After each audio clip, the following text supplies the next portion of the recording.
Hello again, everyone.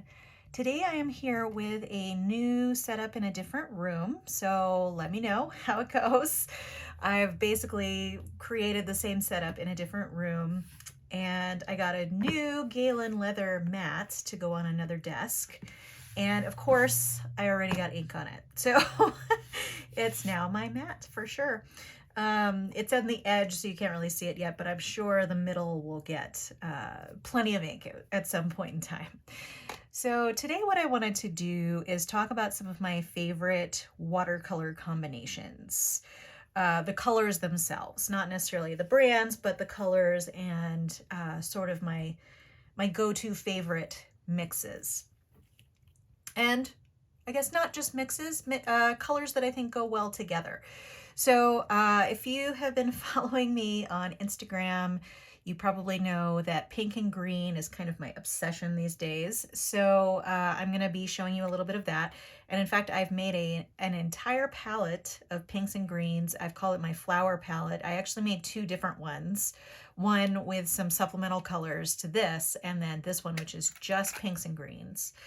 So here we go. I really, really love this palette. I actually have been making some abstracts with this. Let me get one. Hold on just a second. And it's a little warped because I have not pressed it. So this, actually, let me zoom out just a little bit so you can see that better. So this was, I'm not sure what the orientation is. I think this. So this I did while listening to music using just a few colors from this palette. And I have not painted to music that often, but I think I will more often because I've tried this sort of abstract shapes like this without music, and I tend to find that they get a little bit rigid and like my shapes tend to look the same a lot.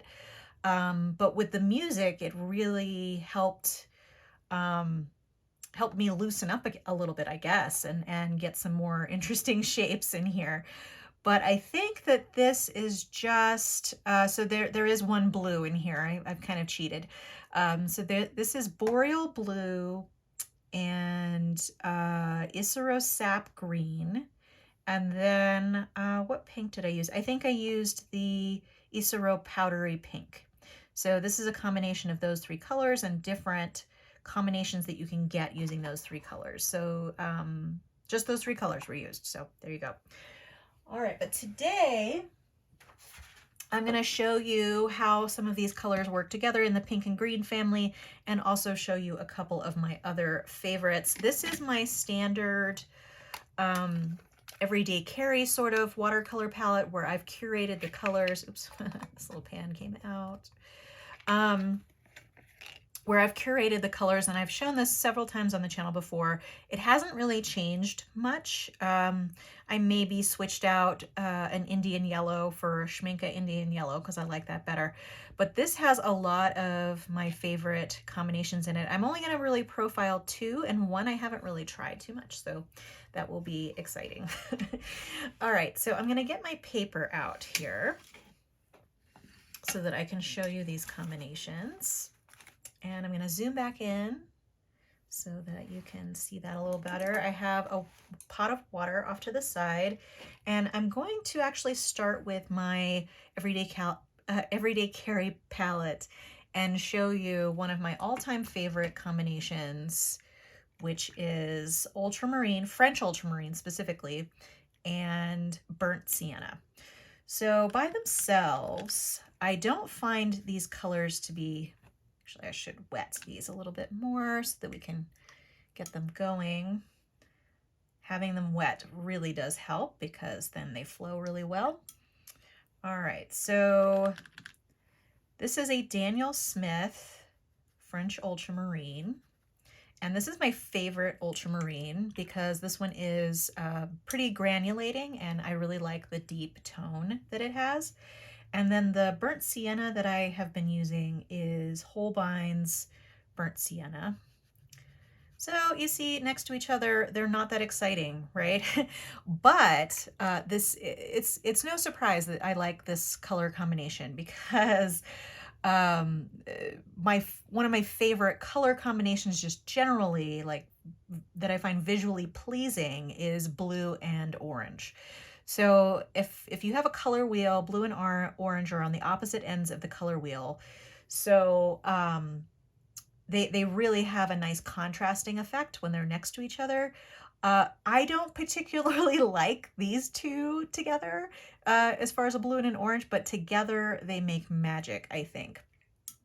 So, so as you would expect, because they are on opposite sides of the color wheel, you're going to get a neutral when you mix these. But the range of neutrals that you can get is really, really nice. So I am going to put some ultramarine blue there, and I'm going to put some of the Holbein, and then I'm going to mix them together. And so you see in the middle here, you get a really nice gray, and you can go to the warmer side of gray by putting more burnt sienna in, and you can go to the cooler side of gray by adding more ultramarine.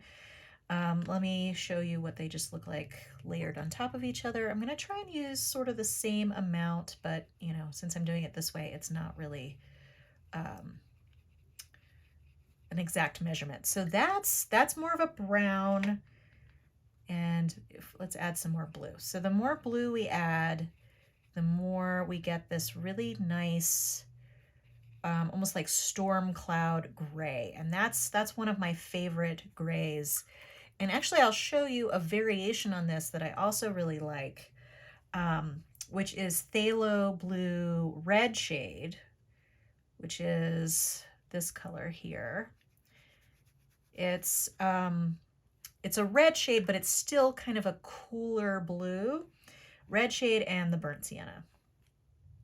So I'm actually just going to go ahead and mix those together. And it's kind of interesting because you can also, if you add just like a tiny bit of burnt sienna, you can get a little bit of a green here. But let me layer them on top of each other again. And this Phthalo Blue Red shade is really, really strong. And so you get sort of a cooler gray that can run a little greenish. If you add more of the blue, it'll get darker or more blue leaning instead of green. But this is also really, really lovely. And let me go ahead and add blue until we get a true gray. And this is great for making a dark blue that has some complexity to it. I still think I prefer of the two, so this is more of like a tealish dark color. I still prefer this one here because my burnt sienna that I use from Holbein is not granulating, but the ultramarine blue is. So I really like the granulating effect you get of the two together. You don't get that with the Phthalo Blue Red shade because it's neither one of these are granulating. But what I'm going to show you now is sort of a variation on this, which is that same French ultramarine here. And I'm just going to lay the colors one on top of each other. And then instead of burnt sienna, you can add lunar earth. So basically we have two colors. I'm going to add more blue there because that went a little too brown. You have two colors that are really, really granulating. And you can see it makes a very nice gray. This is leaning a little warm because I probably have more of the lunar earth in there, but the more blue you add, you can get a nice sort of steel blue, dark color. This is also, you could just have lunar earth instead of burnt sienna in your palette to make this sort of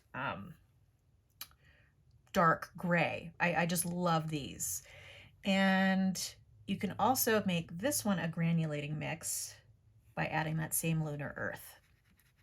So let's get that down, and then a little bit of the lunar earth. Again, that lunar earth is strong, so you have to, although I think this is good. So you can get, this will be now a granulating mix that's similar to this. So it just depends on what you want. Like if I wanted sort of dark, moody skies, maybe I don't want the granulation in there, so I might go with the phthalo blue red shade. But if I want something that's really complex and granulating, and as these dry, you'll see more of that. These are really lovely. Now, one of the variants on this that I have never actually tried, which I'm going to try today. I don't think I've ever mixed these two colors together, even though they are on my palette together. Not next to each other, but in the same palette. I'm going to try to see, okay, so I'm going to do Ultramarine Blue. So this is going to be another variant on these here. Ultramarine Blue and Daniel Smith Aussie Red Gold. So this is more of an orange. Okay, so that's interesting. So we're getting sort of a deep green because I think I added more orange than blue. Let me go back and add some more blue. Yeah, and that's actually a perfectly passable deep green that would be really good for natural greens. You've got a little bit of glare going on because of my light up ahead, but that's really, really nice, I think. And then if we mix that same Aussie Red Gold, let's actually put that down first. Mixing on paper is a little, it's not an exact science. So you can get a variety of different mixes. So that's actually really beautiful too. But again, it's more on the green side. But that is also a really, really lovely intense green. Maybe I have mixed these together before, but orange and blue, kind of my favorite next to each other. Not necessarily mixed together, but these ended up being a really great variation on that and create some really beautiful greens. Okay, so I am, I'll also show you one last thing here with the blues and burnt sienna. So I have a lighter blue in my palette, this Rembrandt Cerulean blue. And so if you mix that, I'm just using the standard burnt sienna this time. So if you do that, you can also get sort of a variant, but you're going to get sort of more on the green side again because of the lighter blue. Let's see, but it's still sort of in the gray family. Let me add a little bit more of that blue and see if we can go a little bit more grayish. So there you go. I mean, these are all beautiful neutrals. I love all of these. And now you can really see, it's not fully dry, but you can see how that lunar earth is creating all that really intense granulation in there. And this one with ultramarine and lunar earth together really creating some serious granulation. And cerulean blue is also granulating. So you're going to get the granulating effect. There you go. That's actually a really lovely combo. But I use, burnt sienna, lunar earth together with a variety of blues a lot because you can sort of tone down your blue and make it more neutral, like something like these, or you can get a really beautiful gray, or, depending on how you mix it, you can get some really interesting greens and green grays. All right, so that's the end of that for that favorite mix. And actually, before I move on to the pink and green, which I'm actually going to do on another page, I'm going to show you a couple of new colors. This is another one of my favorite color combinations for art, more in mixed media than in watercolor, but I have gotten a couple of new Rembrandt watercolors. I got an indigo and the rosa color. I love indigo. Indigo is sort of my go-to for darkening colors on my palette. I don't use black, although indigo usually does have some black in it, but I find it's not as stark as adding black to my color.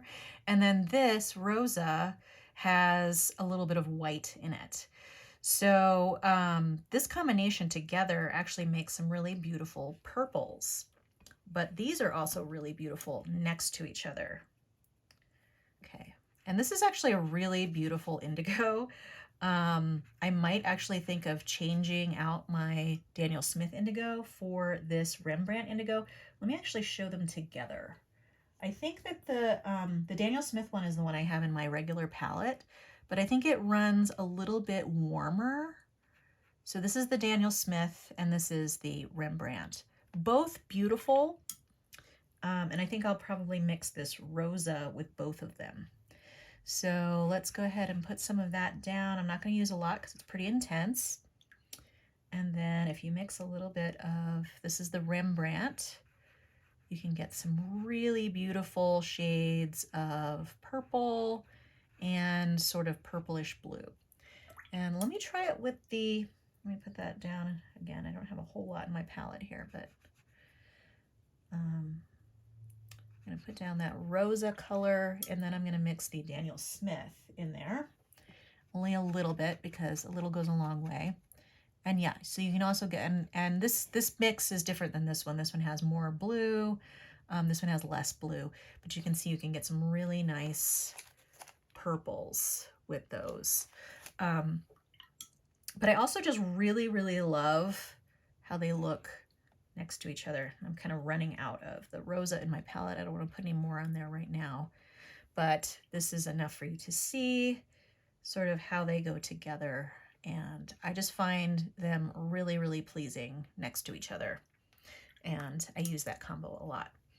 All right, so, so let me go to the final favorite color combination, which is pink and green. And this one is rather new. I'm actually going to flip this over and then go onto the side here because those are still wet. I'll show you them again towards the end because you'll get to see them dried a little bit. Okay, so the color combo that was in that abstract that I've really, really been loving is two Isero colors. It's this Isero Powdery Pink, which I love. It's like my absolute favorite pink watercolor ever. And then the Isero Sap Green, which is a pretty bright green.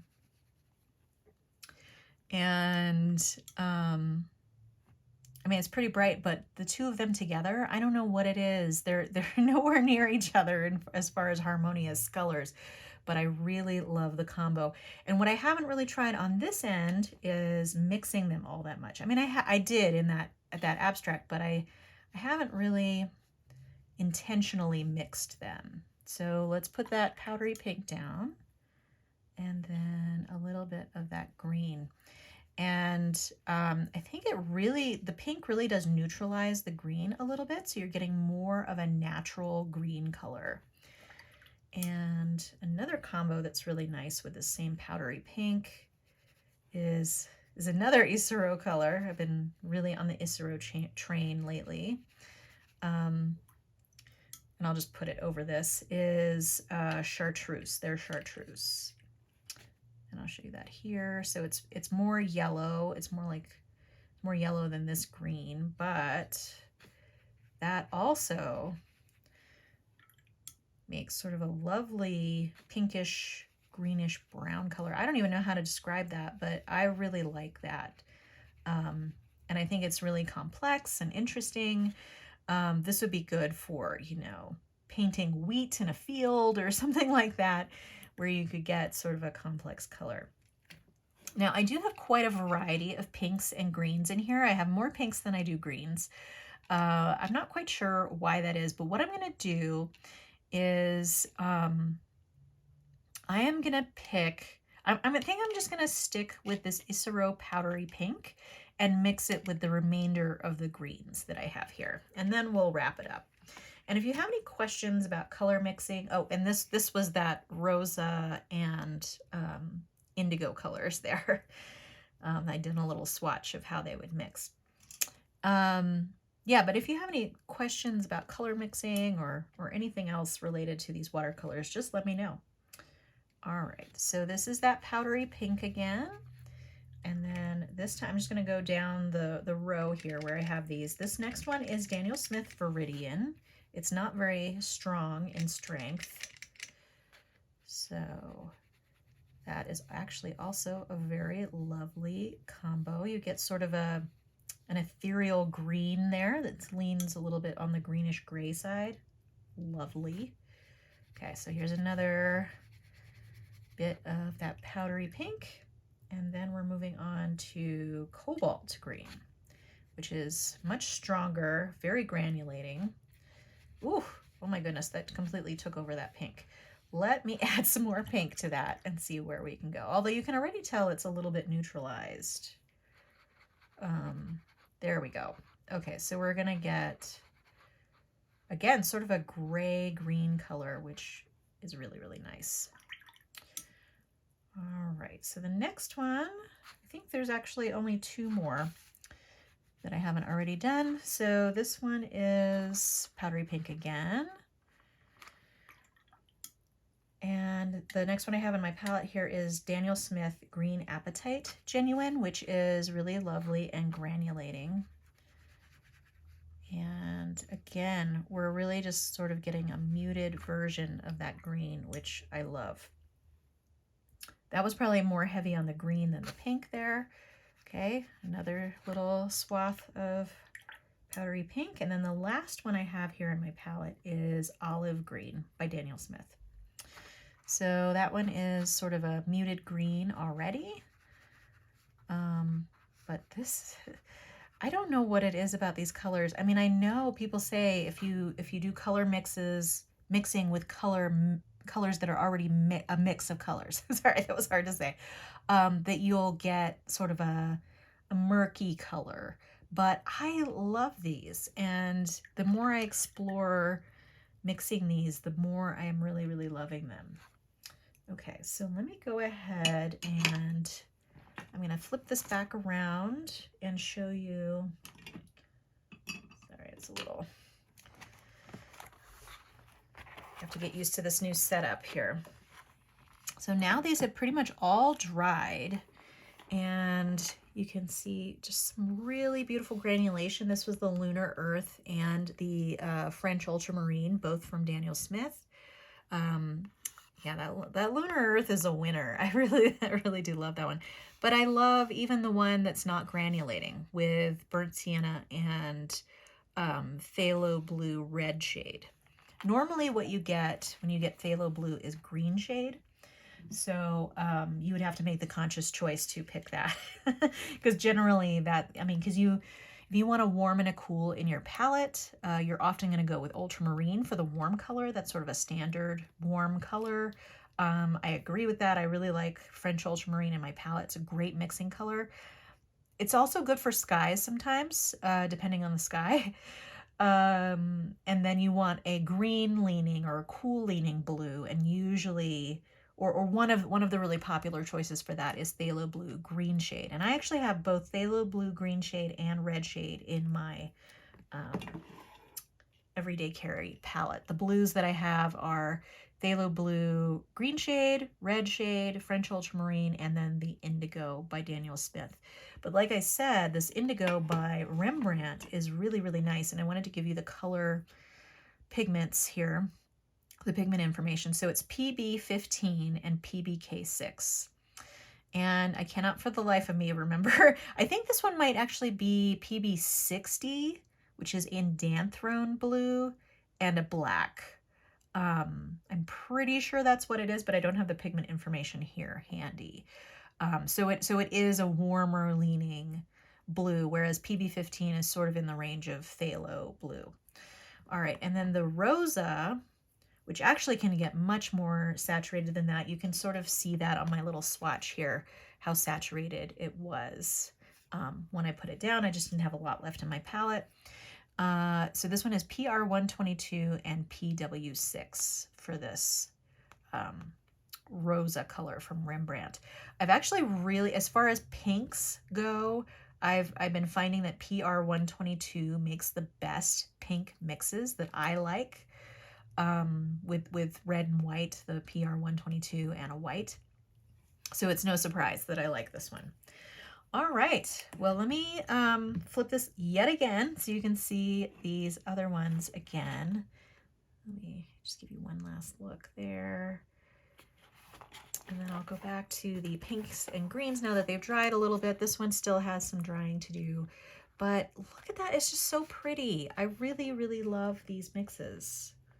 And this one is really interesting. I love that. And because the Green Apatite Genuine and the, what's that one? The Cobalt Green, that one's from Schmincke and this one is from Daniel Smith. Since they're both granulating, they're really getting some interesting color separation because the granulation kind of makes them separate. So you can see sort of a pink undertone with a green overlay there, and same with this, although here you're actually seeing green, a brighter green underlay, and then I feel like the pink is mixing with the granulation there a little bit more. But super interesting. So that's pretty much all of my favorite color combinations for watercolor that I've been using lately, and I just wanted to share because I've been kind of exploring new combinations and trying to get a little bit out of my comfort zone. And by that, I mean working with more opaque watercolors and just doing some like crazy mixing with multicolor or multi-pigment paints together, which I've been really happy with actually. So, you know, the conventions are conventions for a reason. They sort of are regimented, and you can create beautiful paintings with transparent watercolors. But I've really been trying to go in a more sort of interesting direction. Anyway, maybe interesting is not the right word, but a more sort of untraditional direction with all of these super granulating colors. I mean, I'm certainly not the first one to do that, but with the super granulating colors, more opaque colors, more multi-pigment colors, and mixing them together. And I haven't come up with something horrible yet. So I'll keep exploring, and if I have another set of really cool mixes for you, I will come back with that. Oh, I actually did have one last one that is in the blue family, and I forgot when I saw this. And this one I learned from a class that I took with the woman who runs Art Toolkit. And this is one of her favorite mixes, and this is actually one of my favorite mixes too. Okay, so this is Daniel Smith Deep Scarlet. And then that same Phthalo Blue Red shade, she's actually the reason why I put Phthalo Blue Red shade in my palette. But these two, so you can get sort of a purple, but you can also get, again, some really, really beautiful grays. This one's a little blue leaning, but I'll leave it at that, purple. But this, and let me tilt it so you can see it a little bit better. Rinse off my brush. Okay. So that one is also a favorite. That's sort of a standby for dark skies. All right. Okay, that truly is it now. Feel free to subscribe to keep track of future videos on my channel. If you enjoyed this video, give it a like. I hope to see you next time, but in the meantime, have a great day. Thanks. Bye.